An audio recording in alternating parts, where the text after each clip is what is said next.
मेरा नाम है दानिश मकसूद और आप देख रहे हैं मेरा YouTube channel Dawn news editorials.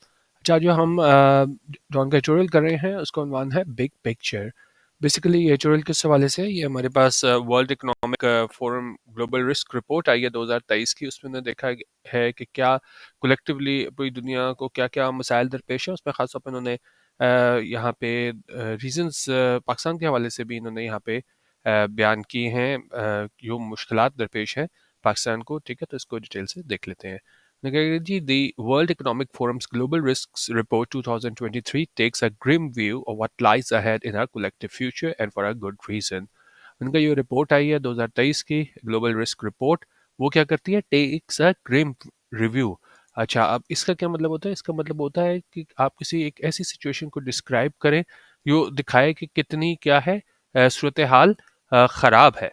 तो ये रिपोर्ट जो है बताती है कि क्या आगे हमें देखने को मिलेगा कलेक्टिव फ्यूचर वहाँ पे, and for a good reason. ठीक है, और साथ उसमें उन्होंने सारे रीजंस के साथ उन्होंने सारा कुछ एक्सप्लेन किया हुआ है कि क्या वजूहात है जिसकी बिना पे उन्होंने ये रिपोर्ट बताई है, और ये कहा है कि ये रिस्क्स ग्लोबली जो है ना वो उनका सामना करना पड़ सकता है। ठीक है, अच्छा, अब उसके अंदर जो इन्होंने अगर मैं आपको यहाँ पे एक मिनट यहाँ पे दिखा सकूँ तो उसमें क्या-क्या चीज़ें शामिल हैं जिसमें इन्होंने बताया है कि जो दुनिया को मसाइल दरपेश होंगे। उसमें कॉस्ट ऑफ लिविंग क्राइसिस है। कॉस्ट ऑफ लिविंग क्राइसिस क्या होता है?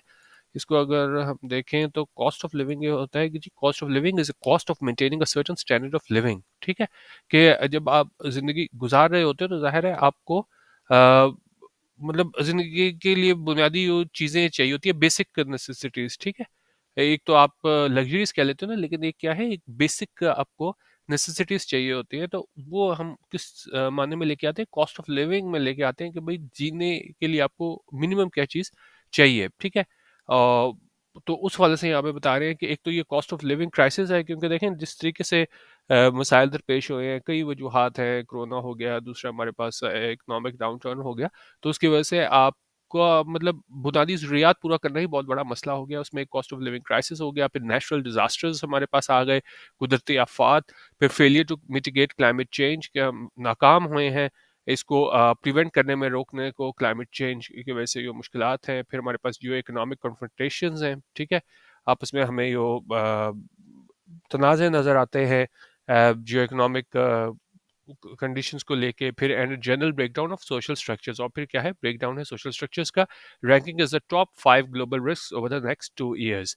अच्छा, अब ये इसमें इन्होंने 5 रिस्क गिनाए हैं। एक हमारे पास क्या है, कॉस्ट ऑफ लिविंग क्राइसिस, फिर नेचुरल डिजास्टर्स, ये नंबर 2 हो गया।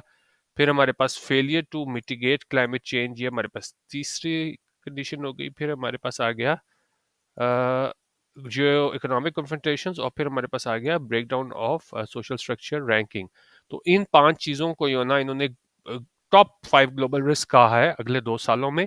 There is much to worry about. ठीक है, जिसपे हमें परेशान होने की जरूरत है। ये जो हाईलाइट किया हुआ है, ये 5 मसाइल इस रिपोर्ट में है ना वो गिनवाए गए हैं। ठीक है, अच्छा, और इनके द स्विस ये हमारे पास आते ही है इंटरनेशनल नॉन गवर्नमेंटल ऑर्गेनाइजेशन। ये जो Swiss NGO has also identified a laundry list of Pakistan's woes. ठीक है, वोज होता है मुश्किलात, परेशानियां, और लॉन्ड्री लिस्ट होता है कि आप किसी चीज़ को एग्जॉस्टिव लिस्ट में आप बता दो ये चीज़ें हैं। ठीक है, तो ये जो स्विस नॉन गवर्नमेंटल ऑर्गेनाइजेशन है, उसने भी निशानदेही की है, आइडेंटिफाइड किया है एक लिस्ट को, जो क्या है पाकिस्तान की मुश्किलात के हवाले से उन्होंने बात की है। और उसमें क्या मसाइल हैं पाकिस्तान को, सबसे बड़ा, इस तरह हम काफ़ी इस पे भी कर चुके हैं, डेट क्राइसिस है पाकिस्तान का। फिर सस्टेन्ड और रैपिड इन्फ्लेशन है हमारे पास, ये बढ़ती हुई महंगाई है, स्टेट कोलैप्स की बात होती है। और क्या हमारे पास खतरात हैं पाकिस्तान को, and heighten risk of default. ठीक है, इस पे भी सारे वज़रा कि नहीं जी ये कोई रिस्क नहीं है डिफ़ॉल्ट का, और वो मतलब वज़रा तो सारे यही कहते आ रहे हैं, ख़ासतौर पे फाइनेंस डिवीज़न। लेकिन मसाइल दरपेश हैं पाकिस्तान को, ये सबको पता है। It warns that the affordability and availability of basic necessities can stoke social and political instability. अच्छा, स्टोक करना क्या होता है? स्टोक यहाँ पे वर्ब के तौर पे यूज हुआ है। इसका मतलब होता है कोई चीज़ को इंसाइट करना, इमोशन और टेंडेंसी। उन्होंने कहा ये जो है ना अफोर्डेबिलिटी, कि आप कोई चीज़ को अफोर्ड ना कर सको, और अवेलेबिलिटी ऑफ बेसिक नेसेसिटीज़, और बुनियादी ज़रूरियात की अशिया होती है ना, उन्हें क्या है, अगर वो मतलब अवेलेबल ना हो और आप क्या है इस चीज़ को अफोर्ड ना कर सको, या मतलब अवेलेबल तो अगर है भी थोड़ी क्वांटिटी में, उसको आप अफोर्ड ना कर सको, कैन स्टोक वो क्या है इंसाइट कर सकता है, इंकरेज कर सकता है एक ऐसे इमोशन को जो कैसा होगा, सोशल एंड पॉलिटिकल इंस्टेबिलिटी, ठीक है, सियासी आदम इस्तेकाम ज़ाहिर आएगा जब आप कोई चीज़ अफोर्ड नहीं कर सकोगे, या तो कोई चीज़ है ही नहीं, अगर है तो क्या है वो आप अफोर्ड नहीं कर सकते, तो वो फिर हमें कैसा क्या चीज़ हमें नज़र आएगी, वो हमें इमोशन नज़र आएगा सोशल और पॉलिटिकल इंस्टेबिलिटी के हवाले से, which could spiral into much larger stability issues for a country like Pakistan, जो वो बढ़ा देगा और ज़्यादा जो इस्तेकाम से रिलेटेड जो इश्यूज हैं अ, अ, एक ऐसे मुल्क के लिए जैसे कि पाकिस्तान है, ठीक है। तो ये यहाँ पे बता रहे हैं कि पूरे वर्ल्ड में भी इन्होंने ऊपर ये 5 खतरात गिनाए हैं, फिर पाकिस्तान के हवाले से उन्होंने खासतौर पे मईशत को लेके डेट क्राइसिस की बात की है, इन्फ्लेशन की बात की है, हाइटेंड रिस्क ऑफ डिफॉल्ट की बात की है, और उन्होंने कहा ये सारी चीज़ें जो है ना, अफोर्डेबिलिटी और अवेलेबिलिटी, ये इंसाइट कर देगा इस सोशल और पॉलिटिकल इंस्टेबिलिटी को, जो बहुत ज़्यादा खतरा है पाकिस्तान जैसे मुल्क के लिए। निकल जी।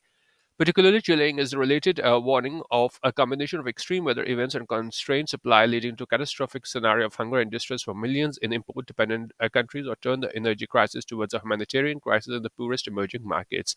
जब यहाँ पे ओवरऑल पोरेस्ट इमर्जिंग मार्केट्स के बारे में बात करिए, एक चीज़ जो आपको बहुत ज़्यादा परेशान करने वाली है, वो ये वार्निंग है कि जी एक तो ये वेदर इवेंट्स जो हैं, और जो सप्लाई जो है वो क्या है, कंस्ट्रेंड है, लिमिटेड है, क्योंकि कोरोना के बाद से अगर हम देखें सारी ग्लोबल सप्लाई चेन्स मुतासर हैं, और उन्होंने कहा ये जब सप्लाई लिमिटेड होगी तो ये क्या है, एक ऐसे सिनारियो की तरफ ले जाएगा हमें जहाँ पे एक भूख होगी, हंगर होगी, और बहुत ज़्यादा लोग मुश्किलात में होंगे, मिलियंस, ख़ासतौर पे ऐसे जगहों पे लोग जो क्या है इंपोर्ट डिपेंडेंट कंट्रीज हैं, ये डिपेंड कर रहे होते हैं कि जी बाहर से हमें इंपोर्ट पे सारा ये चल रहा होता है, क्योंकि बेसिकली कहा तो हमें भी जो है ये कहा जाता है कि जी हम ज़रूरी मुल्क है, लेकिन आपको पता है कि जी सारी चीज़ें हम जो है एग्रीकल्चर रिलेटेड बाहर से इंपोर्ट करते हैं, तो उनका ये इंपोर्ट डिपेंडेंट कंट्रीज है ना, तो और उनके लिए बहुत ज़्यादा मुश्किलात है, और साथ उन्हें कह रहे हैं ये एनर्जी क्राइसिस है, ठीक है।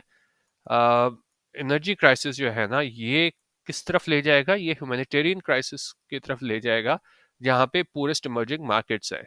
डिस्क्वाइटिंगली this is exactly what seems to be happening in Pakistan. और डिस्क्वाइटिंगली होता है हमारे पास, डिस्क्वाइटिंगली हमारे पास आगे से कोई एक ऐसी चीज़ जो आपको क्या है बहुत एक अनईजी नेस की फीलिंग दे, बड़ा डिस्टर्ब करे, आपको एंजाइटी में मुब्तला कर दे, तो उनका बात यह है कि यही सारा कुछ जो है ना वो दिखाई देता है कि पाकिस्तान में हो रहा है।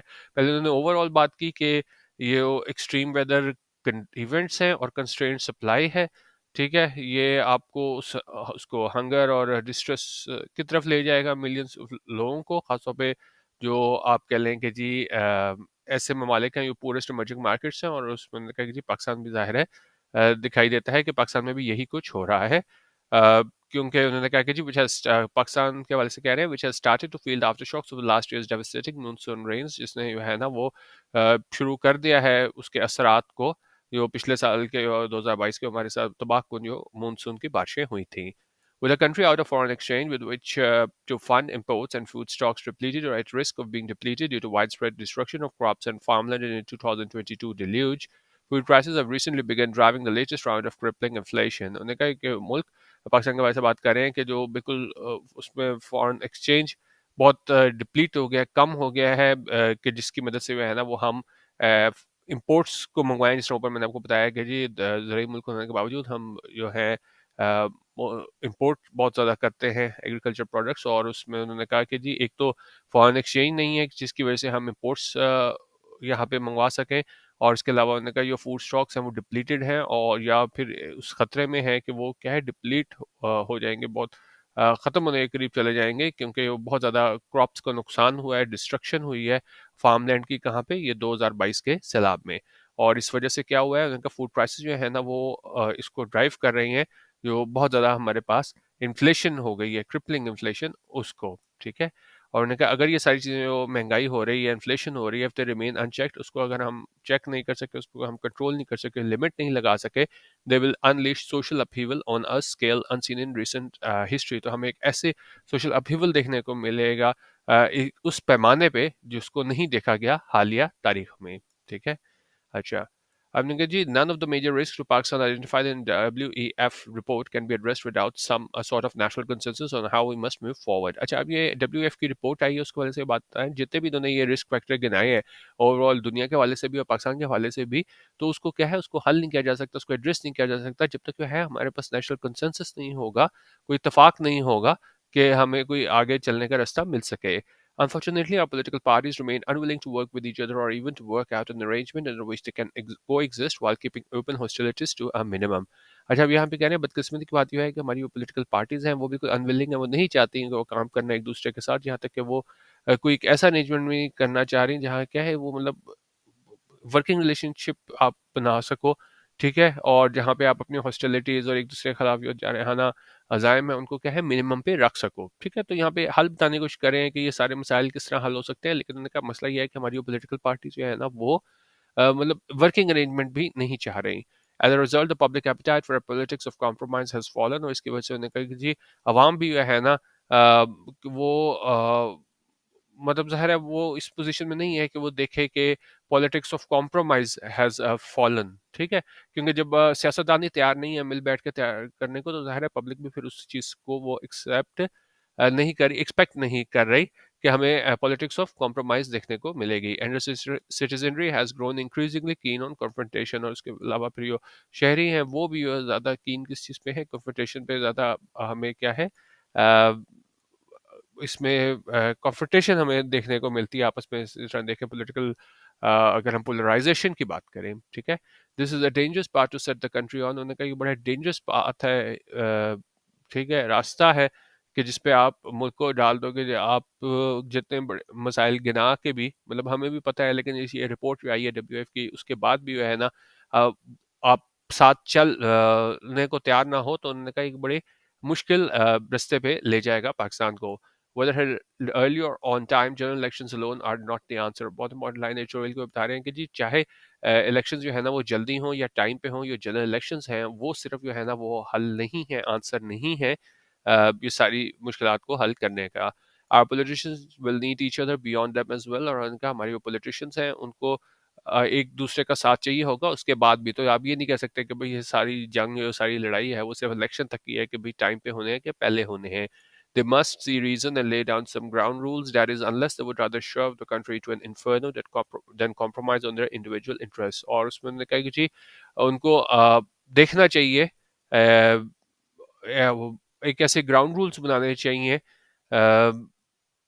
unless they would rather shove the country to an inferno than compromise on their individual interest. लेकिन मतलब इनका ये है कि आप बेशक मुल्क को जो है ना वो उसको झोंक दो आप एक इन्फर्नो में, एक बहुत बड़ी आग में, जहन्नुम में, then compromise on their individual interest, बजाय इसके क्या है आप कॉम्प्रोमाइज करो अपने इंडिविजुअल इंटरेस्ट को, ज़ाती फवायद को, ठीक है. तो बेसिकली वो कह रहे हैं कि जी वो किसी तौर पे भी जो पॉलिटिशियंस हैं वो एक दूसरे के साथ बैठने को तैयार नहीं है, तो उनकी बुला से कि बेशक आप मुल्क को जो है ना झोंक दो जहन्नुम में, लेकिन वो किसी तरह पे भी कॉम्प्रोमाइज़ करने को नहीं तैयार अपने इंटरेस्ट को, इनफरादी फ़वाइद को, ठीक है. तो ये बेसिकली एडिटोरियल WF रिपोर्ट के हवाले से था जिसमें रिस्क को आइडेंटिफाई किया गया है, या जो 5 हमारे पास रिस्क थे जिसको कहा गया है कि अगले 2 सालों में इसका सामना है. फिर पाकिस्तान के हवाले से डेट क्राइसिस की बात हुई, इन्फ्लेशन की बात हुई, रिस्क ऑफ डिफ़ॉल्ट की बात हुई, और एंड में एडिटोरियल में कहा गया था कि हमारे जो सियासतदान हैं उनको जो है ना वो मिल बैठ के सोचना होगा, लेकिन वो बिल्कुल भी इस पोजीशन में नहीं है. वो दिखाई देते हैं कि वही आप